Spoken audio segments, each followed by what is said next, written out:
మనకు మళ్ళీ ఎక్కడికి ఉన్నంత దిక్కుమాలిన లిటిగేషన్స్ అక్కడ లేవు అనుకుంటా. దాంతో అది నడిచిపోయింది, స్టిల్ నవ్వు అది నడుస్తోంది ఆ సీట్స్. అది ఆయా వర్గాల్లో అతని పట్ల క్రేజ్ పెంచింది.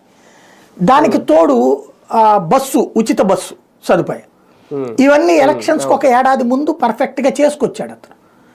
ఆ ఇంపాక్ట్ అతన్ని 2020 ఎలక్షన్లో మళ్ళీ అధికారంలోకి తీసుకురాగలిగింది.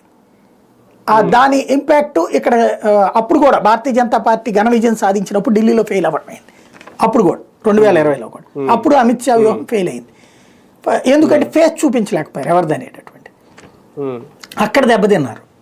అయితే ఈ 5 ఏళ్లలో ఇతనిలో ఇగో పెరిగింది కేజ్రీవాల్.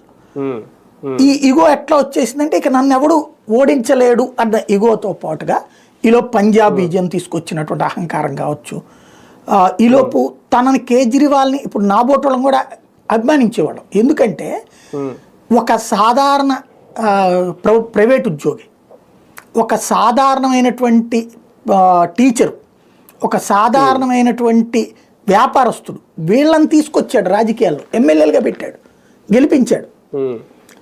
నాబోటోళ్ళకు కూడా ఒక ఆశ అనిపించింది, భవిష్యత్తులో మనం ఇన్నేళ్ల నుంచి కొట్టుకుసేస్తున్నాం, ఏదైనా మనం కూడా ఏ పదవి అందుకుంటామేమోలే ఆమ్ ఆద్మీ పుంజుకుంటే అనేటటువంటి ఫీలింగ్ వచ్చింది.